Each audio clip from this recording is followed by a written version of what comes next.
Happy Victory Friday. The Chargers dominated last night at SoFi, beating the Vikings on Thursday Night Football 37-10.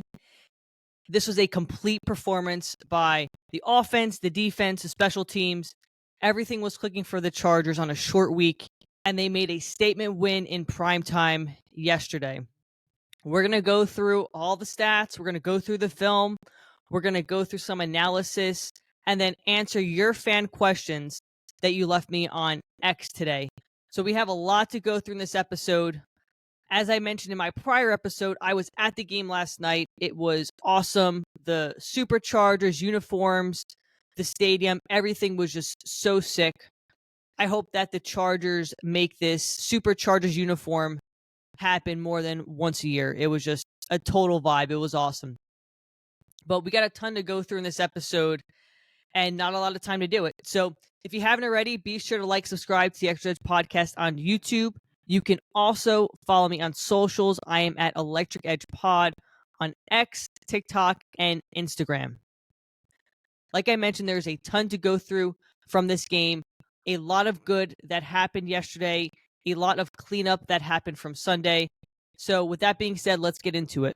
All right, so the Chargers dominated yesterday against the Vikings. It was a complete game from the first drive to the end of the game. The Chargers, whatever they corrected this week in practice, worked. It was a completely different team compared to what I witnessed Sunday against the Colts. So let's start off with the basics. Let's go through the stats and team stats from yesterday's game. All right, let's start off with Minnesota. So I mentioned on my last episode, my pregame analysis episode, my bolt blast for the game, and I had two of them. One was that I said that the Chargers defense was going to self-correct and limit Minnesota to under 100 rushing yards. So yesterday, the Chargers defense only gave up 34 rushing yards. They could not get anything going on the ground, even with Aaron Jones coming back from injury, and their lead back, Jordan Mason, did absolutely nothing on the ground. So that was bolt blast number one. Bolt blast number two was that I had said Gadsden was going to stay hot and score another touchdown, which he did yesterday. He had 5 catches for 77 yards and a touchdown. He looked great once again. He looks like he's becoming a favorite target of Herbert. But let's jump into the Viking stats first, and then we'll go into the Chargers. So Carson Wentz yesterday was getting beat up from all angles. So he was 15 of 27, 144 yards, 1 touchdown, 1 pick. That pick came from rookie R.J. Mickens, who got his first pick of his career, I believe. And it just shows you why Ortiz a couple weeks ago traded Gilman for Owe. They thought Mickens was ready to take that leap, and it showed yesterday against the Vikings. QBR yesterday for Wentz was 27.3. Wentz was getting beat up and banged up. I know coming into this game he had a shoulder injury, and it looked like the Chargers defense got to him and was causing him some pain. You know, there was highlights from the broadcast of him throwing his helmet, looking in agony on the sideline. Just think it was a physically a rough game for Wentz yesterday. Towards the end of the game, I think this was like the last drive of the fourth quarter, they brought in their backup Rossmer, but the game was already sealed at that point. Like I mentioned, Minnesota rushing, they could not get anything going on the ground. Their lead back was Xavier Scott with 16 yards. Aaron Jones finished with 15 yards, and Jordan Mason, like I said, got nothing going on the ground with 3 yards. Minnesota receiving, the one bright spot in that offense yesterday for the Vikings was Justin Jefferson. He got open a few times. He had 7 catches for 74 yards. Jordan Addison had a touchdown. But, I mean, other than that, nothing really firing at all for the Vikings yesterday. And that's a testament to whatever was fixed in practice during the week. We saw on Sunday, Daniel Jones and Jonathan Taylor just carve up the Chargers defense. So adjustments were made, and it showed with that dominant performance on defense. All right, let's jump over to Chargers team stats. Justin Herbert, once again, had a great game. He got his legs involved, making plays. He was 18 of 25 for 227 with 3 touchdowns and a pick. And this has been something we've seen week to week. These picks that Herbert are throwing, they're not bad choices. They're getting tipped at the line of scrimmage. So I don't know what needs to be adjusted for him to stop throwing these tip balls, but it seems week after week he's throwing at least one.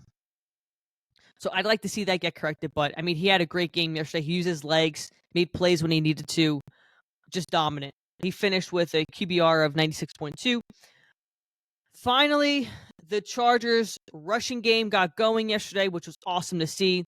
Vidal had a great game. He had 23 carries for 117 yards and a touchdown. Herbert had 62 yards on the ground. Jared Patterson, who got elevated from the practice squad, also contributed with 30 yards. But Kamani Vidal stepped up. As a team, they had 207 yards rushing.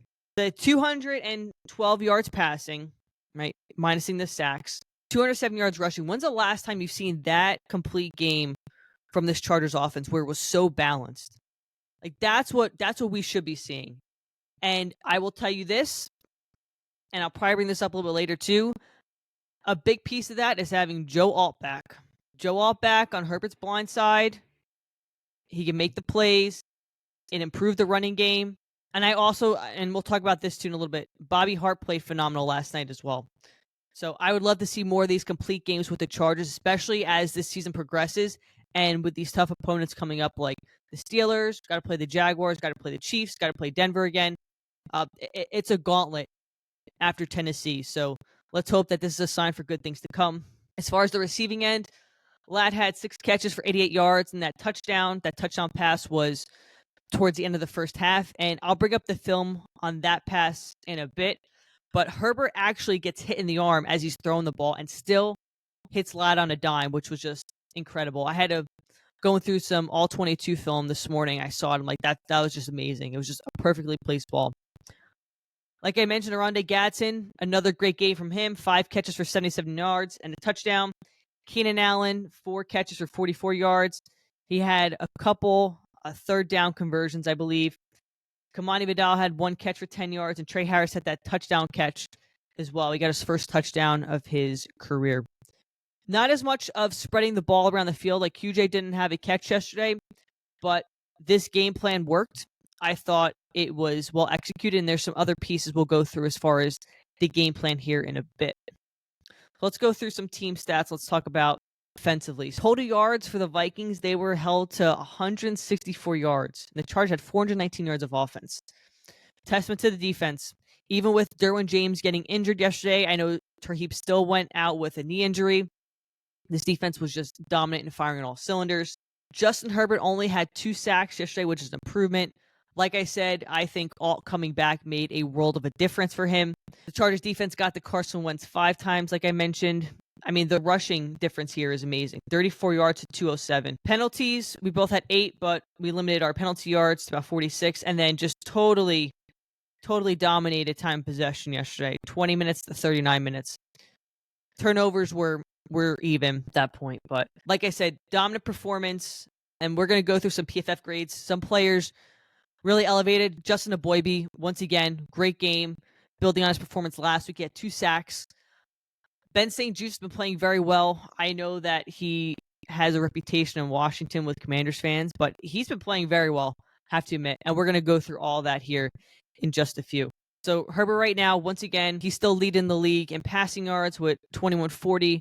We'll see how this plays out as the weekend progresses. But as a team right now, the Chargers are ranked 3rd offensively with 378 yards a game. And that's a testament to having Herbert more control of the game, not focusing so much on the run. Like I mentioned, his conversations he had with Greg Roman in the offseason is he wanted to be more involved with the passing game, and it's shown this year. I mean, look at the top 5 in total yards. You got Dallas, who is just, Dak Prescott is playing at an all-time level right now. The Colts, the Chargers, Buffalo, and Kansas City. I think that's good company to be in. Yeah, I mean, the Chargers rank 4th in the league as far as passing yards per game. Herbert's slinging it. And that's also good company to be around. You got San Fran, Dallas, the Rams, and the Colts.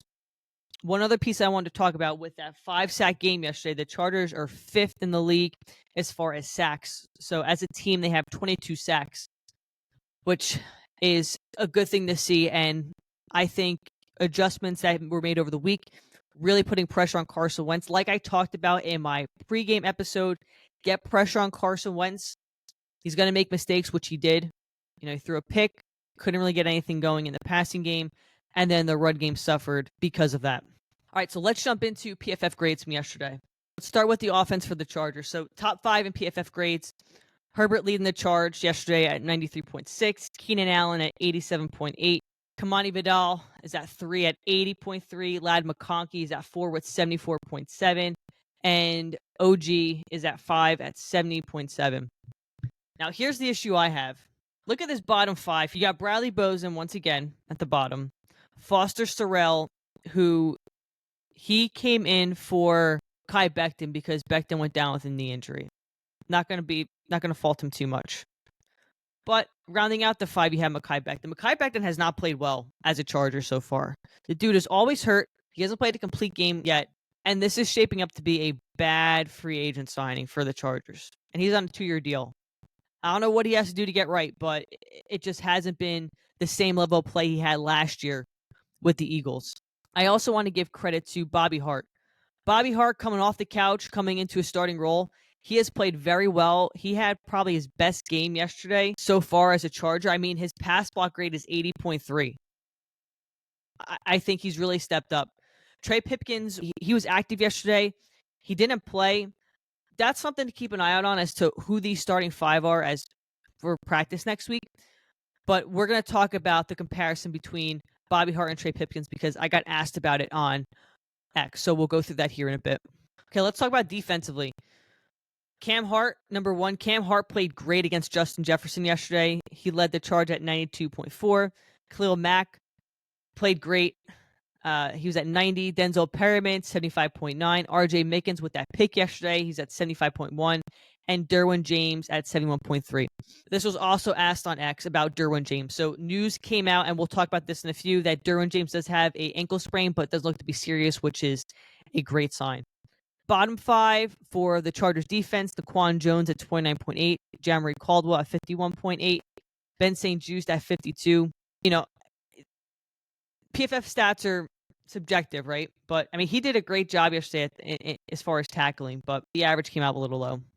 Troy Dye at 59.5 and Diane Henley at 61.6. But I just think it was a dominant performance on all 3 phases of the game yesterday. Cam Dicker did miss a field goal, which is very rare of him, especially at SoFi. But I think something was off with him yesterday, too. Even on a kickoff, he booted a ball. It was very, very uncharacteristic of Cam. So something to keep an eye out on if something is going on with him. But he did make other field goals yesterday and extra points. But the first 2 kicks of the game, the extra point was almost missed, and then he did miss a field goal. But the Chargers did not have to punt the ball at all yesterday. So that just tells you how dominant they were on the offensive side of the ball. All right, so before we get into film review, I want to go through a few things. So let's talk on the defensive side of the ball, since we're on the subject, about pressures generated versus the Vikings. Hui Tuipulotu had 6 pressures. He had 1 sack, 1 hit. Khalil Mack had 5. He also had a sack. Justin Aboybe had 4 pressures. He had 2 sacks and a hit. Odafe Owe had 3 pressures and a sack. Jamari Caldwell had 2 pressures. Troy Dye had 2 pressures with a hit.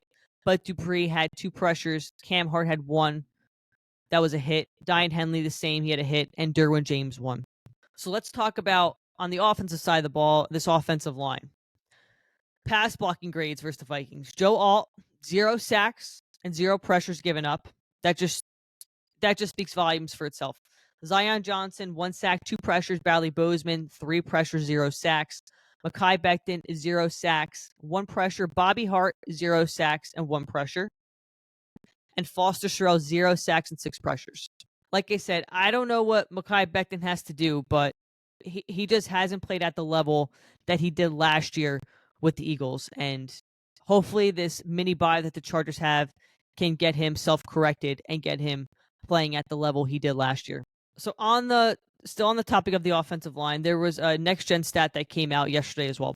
So with Joe Alt on the field, 8 pass yards per attempt for Herbert, 9 pass touchdowns, 2 picks, 172 passer rating, 40.5% pressure percentage.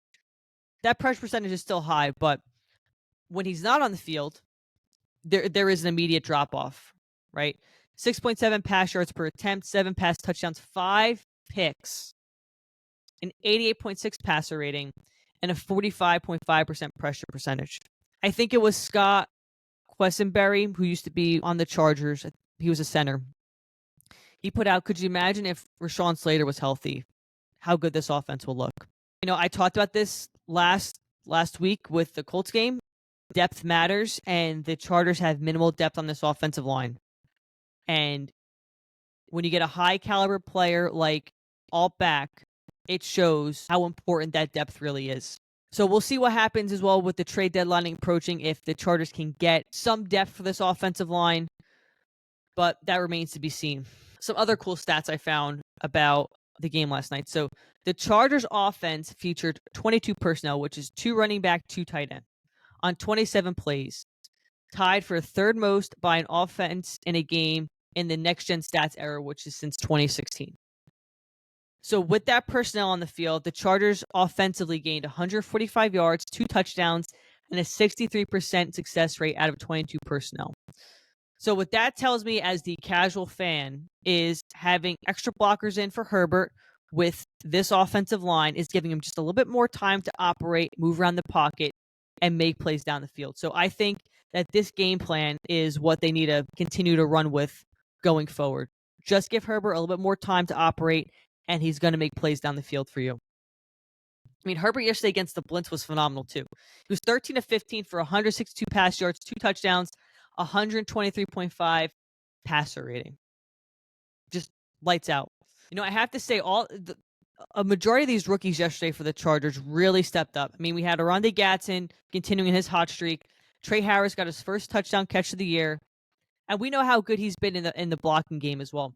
And then R.J. Mickens gets his first pick. I will give Ortiz credit where credit's due. He does a great job in the draft.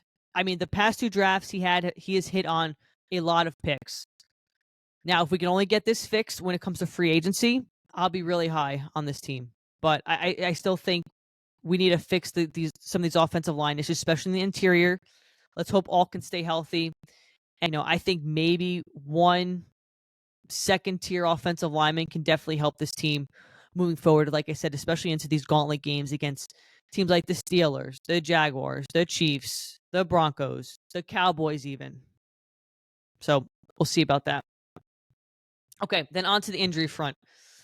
Derwin James, this is out from Tom Pelissero. So Derwin James believed to have suffered a low-grade sprain Thursday night against Minnesota per sources. James will undergo an MRI today, but the hope is that it's nothing major. Fingers crossed. Like I said, the Chargers have a mini bye, not playing till next Sunday against the Titans. So hopefully he is ready to go for next week. I have yet to see anything on Mekhi Becton's injury. So like I said, that's something to keep an eye out on. Hopefully he can get right, but I don't know what he has to do to get back to his Eagles form. Okay, let's pull up some film from yesterday. This is Gadsden's touchdown from yesterday. Right, so we have 5 in the offensive line. We got spread offense. Vidal's in the backfield. Right, here's Gadsden. He's going to cut through the middle here. Boom, touchdown. Gives Herbert just enough time. Okay, this is the touchdown I really want to go through. This deep pass to McConkey, and I had talked about it a little while ago.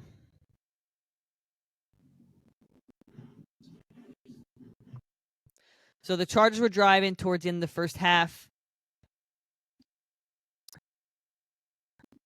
Okay, this is the shot. Okay, so Vidal's in the backfield. I think the Vikings rush 4 here. Yeah, 1, 2, 3, 4. He fakes and then drops back. Right? Because he's going to pick up Vidal. All right, right here. So Herbert gets hit in the arm and still releases this ball on a dime. Boom. Gets hit, right? He keeps his hand up. Boom. Hits McConkey. Insane. It just shows you how athletic and how strong Herbert is. To throw that ball with your arm getting hit and still hit him on the run. Just amazing. And then let's pull up this touchdown to Trey Harris too. Okay. So they got everybody on the line, right? I think they have Fiskus here. I think Gadsden's here, right? So it's looking like a run, and then this is a bootleg. Right, so they move Matlock in motion. Bootleg, nothing's there. Okay. These guys are covered. So what's Herbert going to do?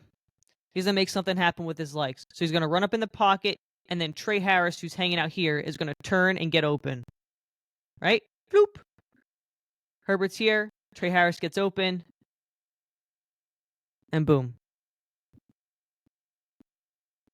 Just to be athletic and have the vision to see, okay, things aren't working. I'm going to move in the pocket. Trey Harris is smart enough to turn around and get open, and that leads to another touchdown. Let's pull up some of these sacks from yesterday. The Vikings. Okay. So we got 5 of them to go through. All right, so this is Justin Aboybe. Okay.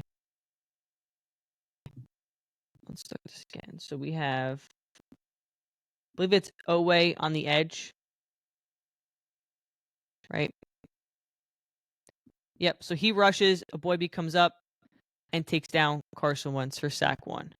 Sack 2, this is Owe. He's going to come off the edge in this play. Right, so he's hanging out right here. Right, goes through 2, comes around, wraps him up. All right, this is Aboybe's second sack. So let's pull, if I can pull the end zone shot.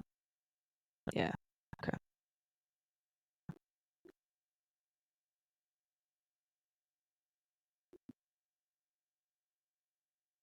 So we got 1, 2, 3, 4.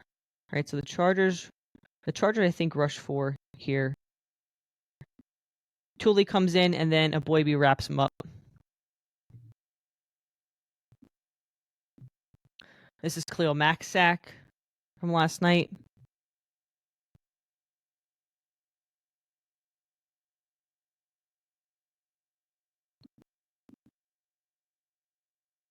All right, just bull rushes him and gets him down.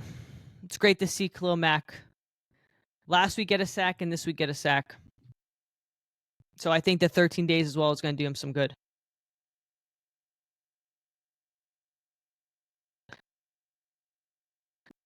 And this one is Tooley's sack. So let's go through this one more time. So Tooley's going to come off the edge here. Right, Hawkinson's here. All right, just inside out move. Boom. And then they thought this was a fumble. It was recovered. But that was the end of the play there. But like I said, dominant performance by the Chargers in all 3 phases. Got a couple fan questions that I want to go through as well. All right, so the first question was offensive defensive schema were good during James' injury. Yes, I agree. The adjustments were made this week in practice on both sides of the ball, and it looked like the defense that Chargers fans have been accustomed to seeing the past 2 years with Jesse Minter. Got 5 sacks, got pressure on Wentz, got a pick. So let's hope that we can roll this into Tennessee. Offensively, like I said, I thought that the Chargers did a great job with their game plan, getting Herbert more protection. Like I said, all coming back is huge. And it just shows how important the run game is. The run game got going. Justin had 2 sacks yesterday, and they weren't terrible sacks. It was him more climbing the pocket, getting sacked. But it just shows you how important your offensive line is.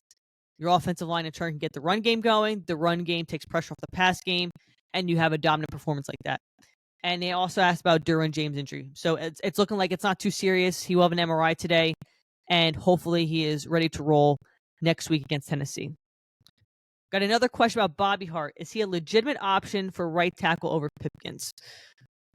So I had done a little research on this morning because I was curious as well. Because Bobby Hart played phenomenal. I thought he played great last night. For someone who hadn't started a game since 2021, he looked very good. So let's pull this up real quick. And the sample size is different, so I want to make sure we understand that.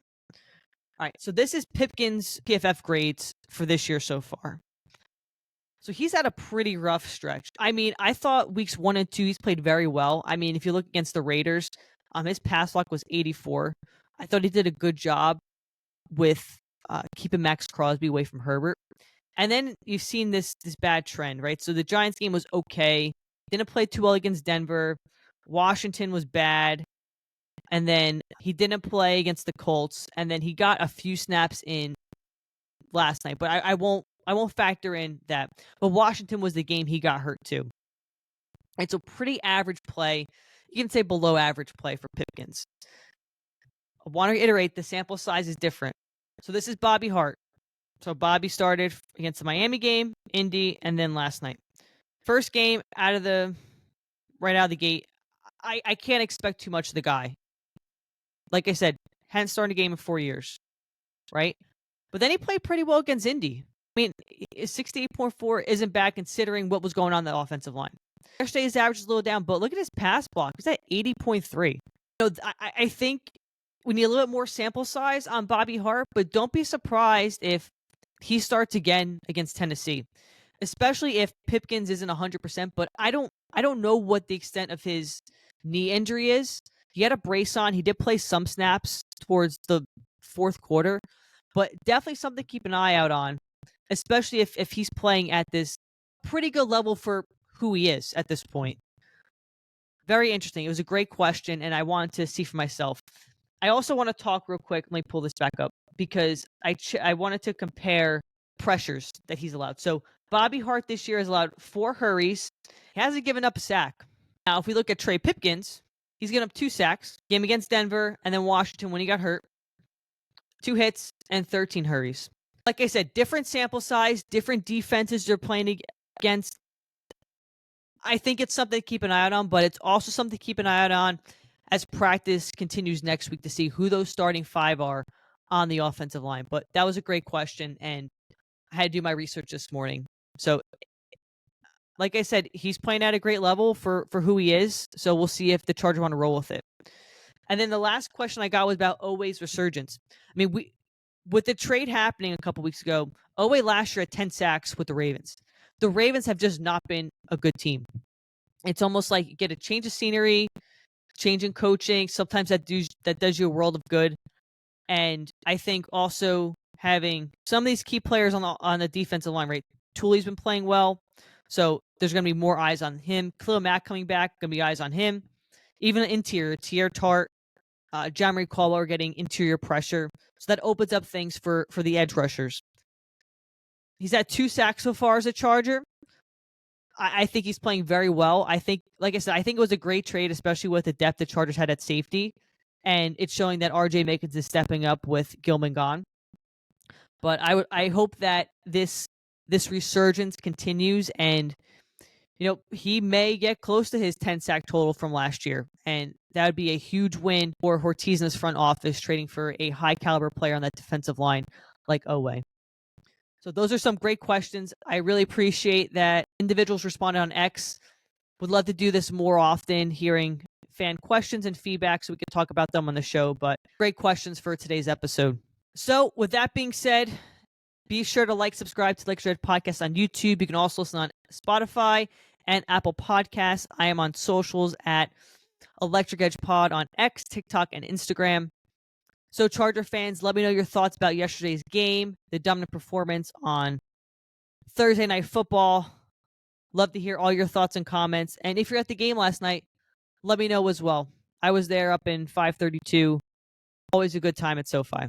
So let's get healthy, let's get rested up, and let's get ready to roll the following Sunday against the Tennessee Titans. So Charger fans, once again, thank you for tuning in. It's always appreciated. Go Chargers and bolt up.